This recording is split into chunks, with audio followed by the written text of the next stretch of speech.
တသန်ဇနီးမောင်နှံနဲ့ New World တို့ဇနီးမောင်နှံတို့ဟာကာရာဗန်ဆိုတဲ့သင်္ဘောနဲ့အိန္ဒြိယပြည်ကိုထွက်ခွာခဲ့ကြပါတယ်။သင်္ဘောပေါ်မှာဆရာယုဒသန်ဟာ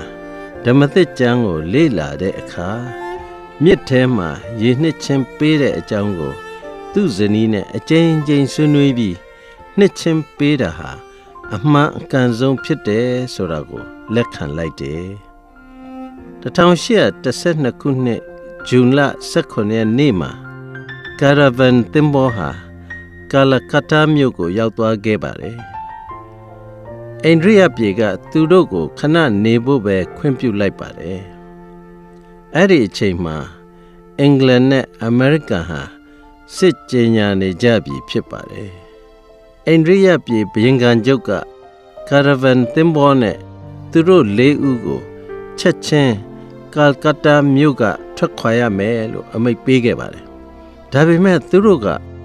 ဟာမိုနီသင်္ဘောနဲ့ထွက်ခွာဖို့အတနာခံစာတင်ခဲ့ကြတယ်။ဆရာယုဒသန်နဲ့အန်ဟာဟာမိုနီသင်္ဘောကိုစောင့်နေတုန်း1812ခုနှစ်စက်တင်ဘာလ6ရက်နေ့မှာနှစ်ချင်းသင်းအုပ်ဆရာကြီးဒေါက်တာဝီလျံဝေါ့ဒ်အဖြစ်ကာလကတ္တာမြို့မှာရှိတဲ့လာလ်ဘာဇာဖျားရှိခိုးကျောင်းမှာနှစ်ချင်းမင်္ဂလာကိုခံယူခဲ့ပါတယ်။သူတို့ကိုအိန္ဒြိယနိုင်ငံကလက်မခံတဲ့အတွက်မော်ရီရှပ်စ်ကျွန်းပေါ့လူစီမြို့ကိုခရီယိုသင်္ဘောနဲ့ထွက်လာခဲ့ကြပါတယ်။အဲဒီမှာသာသနာပြုဖို့အခြေအနေမပေးလို့အဲဒီကနေမဒရတ်မြို့ကိုထွက်ခဲ့ကြပြန်တယ်။မဒရတ်မြို့ကအာဏာပိုင်တွေကသူတို့ကိုအမြန်ဆုံးထွက်သွားရမယ်လို့အမိန့်ပေးကြတယ်။အဲဒါကြောင့်အစောဆုံးထွက်မဲ့သင်္ဘောကို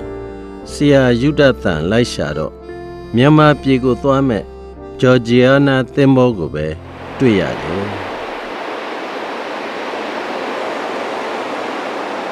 ဒီလိုနဲ့1813ခုနှစ်ဇွန်လ22ရက်နေ့မှာအဲ့ဒီသင်္ဘောနဲ့ဘင်္ဂလားပင်လယ်အော်ထဲရောက်သွားပြီးမကြာမီအချိန်မှာအန်ဟာဆရာယုဒသန်တယောက်တည်းရဲ့အကူအညီနဲ့မိဖွားခဲ့ပါတယ်။ဒါပေမဲ့မွေးဖွားလာတဲ့ကလေးကတော့အသက်ပါမလာခဲ့ပါဘူး။1813ခုနှစ်ဇူလိုင်လ23ရက်နေ့မှာဂျော်ဂျီယာနာသင်္ဘောဟာရန်ကုန်မြို့ကိုရောက်လာခဲ့ပါတယ်။ဆရာယုဒသန်ဟာဒေါက်တာဖိလစ်ကယ်ရီရဲ့သားနဲ့ဇနီးနေထိုင်တဲ့အိမ်မှာနေထိုင်ခဲ့ကြတယ်။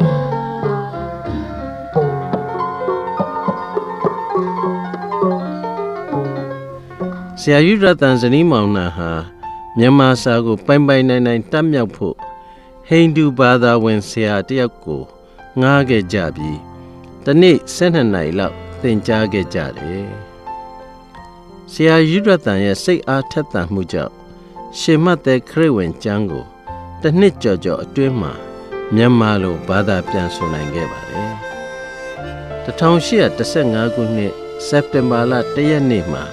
အန်ဟာသားလေးရောဂျာဝီလျံဂျက်ဆန်ကိုဖွားမြင်ခဲ့ပါတယ်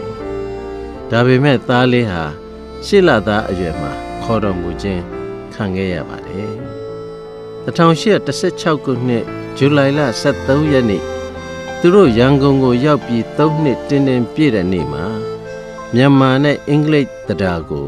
ပြီးစီးအောင်ပြုစုနိုင်ခဲ့ပါတယ်။1819ခုနှစ်နှစ်ဦးပိုင်းမှာကဲတင်ချင်းအကြောင်းဝေစာ1000ကျော်ကိုပုံနှိပ်ဖြန့်ဝေနိုင်ခဲ့ပါတယ်။မေလမှာဆရာယုဒသန်မြန်မာဘာသာပြန်ဆိုထားတဲ့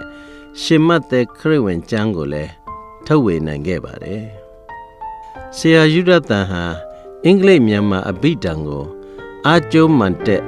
ပြုစုလို့ကျမ်းမာရေးချို့ယွင်းလာတယ်။အဲဒါကြောင့်ပင်လယ်လေကောင်းလေသန့်ရှူရင်းသူ့ကိုကူညီဖို့အင်္ဂလိပ်နဲ့မြန်မာစာတတ်ကျွမ်းတဲ့သူကိုစစ်တကောင်းမြို့မှာသွားခေါ်ဖို့အတွက်1819ခုနှစ်ဒီဇင်ဘာလမှာသင်္ဘောနဲ့ထွက်ခွာသွားခဲ့ပါတယ်။ဒါပေမဲ့သင်္ဘောဟာမုန်တိုင်းမိပြီး မ